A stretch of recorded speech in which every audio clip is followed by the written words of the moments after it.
here we are at Luxor, Valley of the Kings and Queens. We are doing a full day tour today.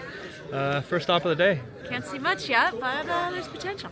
Yeah, but it looks beautiful. And Like we just saw a like model of all the tombs that are underneath these mountains, and it's really impressive, like 60 to 70 tombs. And this time we're 6 people, 2 from Taiwan and 2 from Mexico, and then us. So it's fun to have like a little different experience and interact with other people on the tour. Have to pay £20 to take the little car. Hi, 2 please. Cheers. Say cheese, man. Cheese. Cheese, yes. Right, let's do it.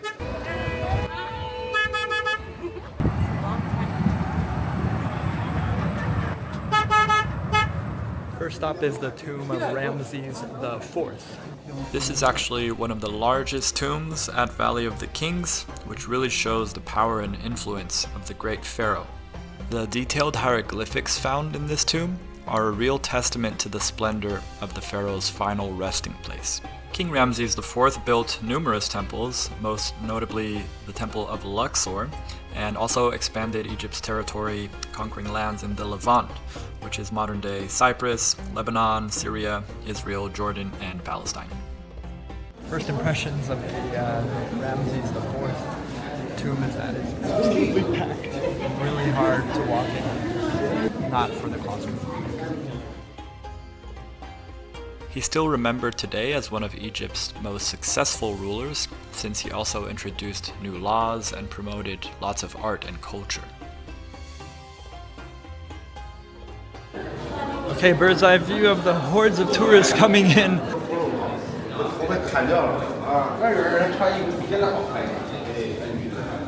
A little much, huh? So many people, just a steady stream, never ending, and then it's like the juxtaposition of the people in front of you taking a photo of every single thing and stopping and going so slow so you get stuck, and then the people on the other side of you like pushing through, and so you're just feeling stuck between all these people. Okay, the after impressions of Ramses IV tomb is that it's chock full of people. It's really hard to walk in there, and I was just told that we're on the off season. The worst months are apparently November, December. It's now end of January, so this is an empty day. So I'm glad I got to see it on one of the emptiest days. It's really beautiful inside. You can only stand to be in there for like 10 minutes. It's kind of enough to see everything, get your pictures, and get the freak out of there. So you do need an extra ticket to go inside the tomb of Tutankhamun here. All of his treasures and riches are in Cairo at the Egyptian Museum, so we've already been there to see that. Here they just have the mummy. We will not be paying extra for that. Okay, entering our second tomb of the day. This one is of Talsert and Setnacht.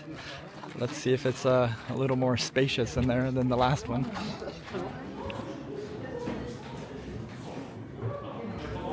Okay, so there's a lot more space in this tomb, so I'm enjoying it much, much more. And the walls are super well preserved as well. So you can actually look at the things and take your time, and you don't feel like pushed along. The walls are set back and feels a little bit taller, and then like along the hallway there's little rooms that are offset. Okay, and towards the end here there's this huge sarcophagus, and not a lot of people around, which is great. Lots of time to explore. And beware, even though you pay tickets and it's like a private area, there are still scammers inside the tombs. If anyone asks to take a picture for you or anything like that, you can kindly refuse because they will ask you for some crazy amount of money. Okay, time for tomb number 3. This is of Seti II. Let's go in. And there's a very large sarcophagus down there at the bottom. Let's go see a little closer. Okay, and this is what the general sarcophagus area looks like. I'm actually the only one in here right now, which is very surprising. We've got some cool art on the ceilings too. And we're making our way back up, and I think that's it for the included tombs. You get 3 tombs with the main Valley of the Kings ticket. We did purchase, however, another Ramses tomb that we will probably go to next. So in total, it will be 4 tombs here at Valley of the Kings. So which one was your favorite, Nikki? I suppose the second. Yeah, me too. Because less people, but the details were so intricate. There were so many like hieroglyphs and like just really well preserved carvings on the walls. Yeah, the second. Now we are going to make our way to the 4th tomb, which is of some Ramses. There's actually 11 Ramses here, so a little hard to keep track of all the Ramses. The Ramses stuff towards the beginning are really full, and the other tombs down in the back are not, so I don't know why people are paying for 3 tombs and only going into one of them. Last tomb of the day. Definitely not as full as the first one. Yeah, because it's an extra ticket price. Yeah. So theoretically this one will have the least amount of people because you have to pay extra to see it. And the ceilings are just as well preserved as the first tomb. So because there's so much less people, it's really worth paying that extra £180 to come into this one.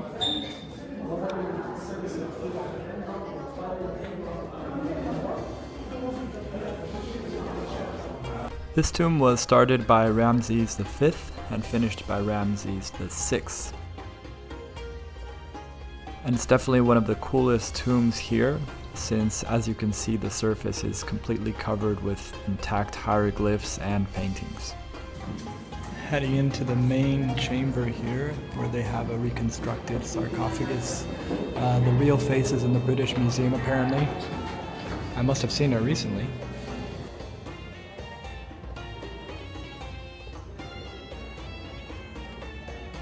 Also, the burial chamber area has magnificent scenes from the Book of the Day and the Book of the Night.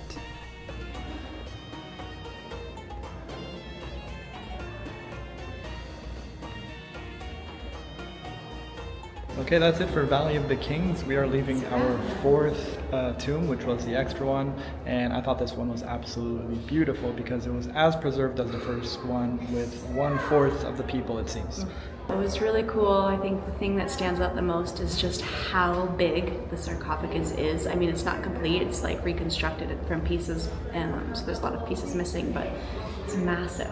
And it's really hard to go into these places and look at these beautiful walls and think that you might never see it again. Probably never. Yeah, because I don't know if I will be coming back to Egypt, but I'm always looking at the hieroglyphics and stuff and being like, this might be the last time. It is of Queen Hatshepsut, who ruled Egypt for about 22 years. She was a strong and powerful leader. You do not need to take these golf carts every time. All of these sites are very walkable, and they do charge you £20 for the golf cart. And here's a hot tip: the driver will ask you to sit in front. It's like, come on buddy, sit in front with me, and if you do, he will charge you at the end some sort of tip or something like that. This is the only of its kind here in Egypt where it's kind of like a 3-story temple. I just ran into my French friends from the bus, and they were leaving as we were coming. So I asked how was it, and they were like, not exceptional. They were a little disappointed, I think, so. Keep in mind they are French, so they're not very impressed with anything. That's not fair. It is fair. As you'd expect, as most sites here in Luxor, completely rammed with people, Ramseyed with people. Looks pretty cool so far. I don't care what the French say. Queen Hatshepsut, the real face of Queen Hatshepsut. The real face. She looked like this in the past. Oh, this is what Queen Hatshepsut looked like. The real face. What's crazy is the view, because this temple is a little higher. This amazing landscape of green and mountains. Okay, here we are entering the temple of Hatshepsut, and hot chicken soup they call it sometimes. And here down to the right is the temple for the god of mummification. So that's Osiris, god of the afterlife there, and Queen Hatshepsut just beside him. Okay, making our way to the top floor here of the temple, where only the most holy were allowed to come in and pray. One thing that's been cool here, seeing all the temples in Luxor, is that it is all open air and you get a nice breeze coming in every now and again, so quite different from going to the museums in Cairo and whatnot.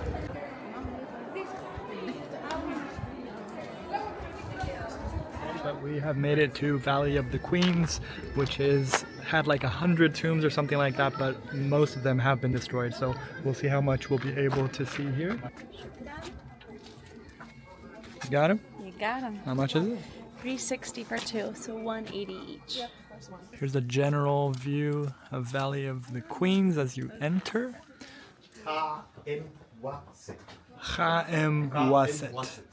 Son of Francis II. Very low ceilings here. So who has to duck and who can walk normal? I think just the boys. Normal. So the girls can walk and the boys have to duck. Yes. Because it's the value of the queens. Yeah, exactly. Yeah. The kings must suffer at value. Yeah. Yeah. Makes sense. Still got that tour energy? I am really slowing down. Yeah, real tired. If this were the last stop, I wouldn't complain. Little smokeroo maybe here. You can just stand there like that. So well preserved though. Yeah, it is really well preserved. So all of these are tombs that have been eroded with time or broken into by thieves. All right, gotta hurry here into the tomb of Hatshepsut. Huge tour group coming in, so let's do some quick exploring here. And a big sarcophagus at the end. Low ceilings yet again. Here we are. Adventurers don't care about their hair. That's true. Yeah, these are all original colors, which is pretty impressive. Temple of Habu is next. So this temple belonged to Ramses III. You can see him capturing his enemies on either side of this temple. This is definitely one of the most impressive sights of the day. Like, so cool to see these huge structures with the carvings, and it's kind of more fun than going into the tunnels, the tight tunnels with all the tour groups and things like that.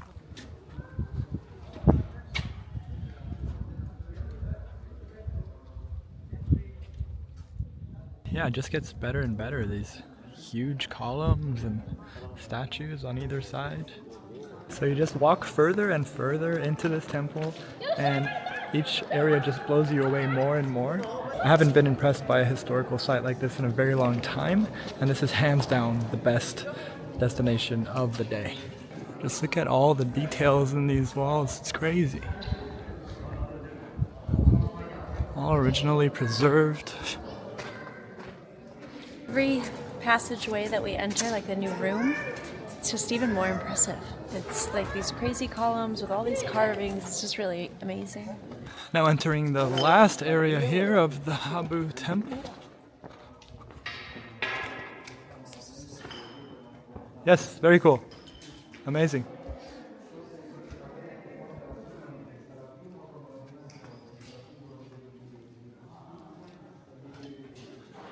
I mean, it just gets better and better as you go along. What more could I say? Worth coming, worth the Egyptian trip on its own.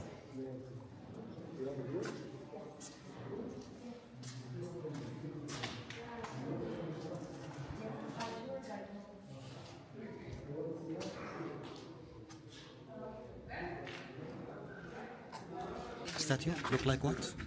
Well, it looks You like remember? This is something in America. Happened Statue of every Liberty? year. No. not sure. You should ask Nikki. Something in it looks like something in America. You know Oscar Prize? The golden. Oh yeah, the Oscar. Yeah. Oh, they stole the Oscar design. Yeah. So here the god is blessing the king with some long life. Just sticking that long life in his mouth.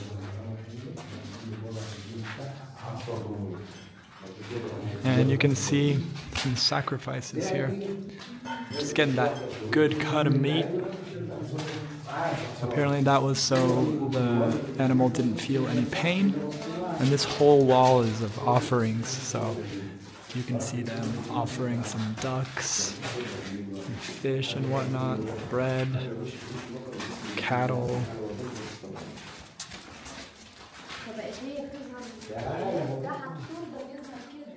Even though this is probably the coolest sight of the day, of course, all of the men and police officers here are just trying to give you free information. Hands down, the most annoying thing about coming to see all of Egypt's history. It's something you must do in life, and unfortunately, this is something you have to put up with. I wish you didn't, and I wish they would change, because they would probably make more money that way and attract more tourists. I can barely walk around here without someone hassling me at every corner. This is Christian church. Oh, Yeah, wow. the Christian people came here to escape from Roman. Yes. And this is a cross. See? The cross. Yeah. There. Yeah. Oh. Cross way up there. Christian church. This is Christian church. Look to the cross over there. The Christian people. Christian church. The Roman era. Nearly 100 before the Christ. 100 before the Christ. The Romans came here. And I think this is from 300 after the Christ. Do come to Habu Temple. Don't get any free information from anyone. Some guy was like, oh hey, you've lost your tour group, I know where they are. Let me tell you. I was like, I don't need to know. I'm a 40-year-old man, almost 40. But it is a must come. Too bad these guys totally ruined it for you. We're now at the statues of Memnon, I believe it's called.